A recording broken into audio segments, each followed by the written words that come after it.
As a marketer, it is very unlikely that you will encounter a set of two consumers who have exactly the same tastes and preferences. That is expected. As human beings, many differences exist among others, from our genetic makeup, our cultural background, our levels of education, life experiences, and so on.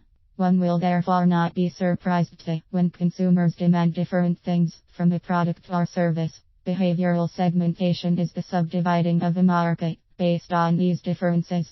There are several differences that exist between the traditional marketing strategies and the segmentation strategy.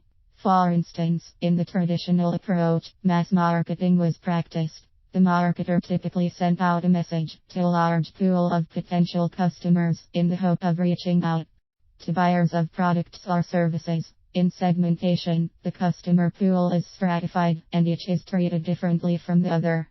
The behaviors that can be used as the basis for segmenting are numerous. They will largely depend on your judgment. Any client behavior that you consider significant enough to influence demand for your goods can be used. Product loyalty is widely variable among clients for many goods and services.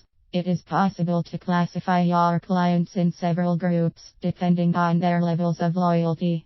By so doing, you will get the opportunity to determine the factors that enhance or discourage the use of your products. Another way of dividing the market is to determine the kind of benefits that are sought by various consumer groups as they demand for goods. It should not be assumed that all consumers buy products for the same reason. Many products have multiple uses, and as such demand is likely to be influenced by different factors. The marketer will need to establish which benefits are demanded by a given group of customers and the reasons driving the demand. A number of goods are only bought occasionally. Their demand is noted to be unusually high during specific periods of the year when marking particular occasions or festivities.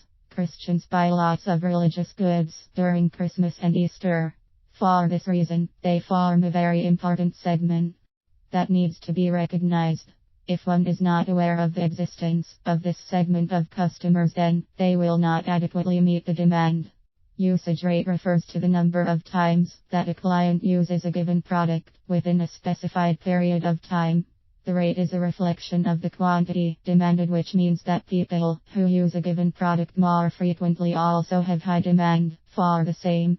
In this regard, clients can be divided into light, moderate, and heavy users. By so doing, it will be possible to address the needs of each group that has been created. Buyer readiness is the willingness of a buyer to use a service or good. While some buyers simply like a product, others are willing to pay for it. The levels of willingness are divided into 6 that represent increasing levels of willingness to spend on the product. The first stage is awareness of product existence, and the last stage is the purchase stage.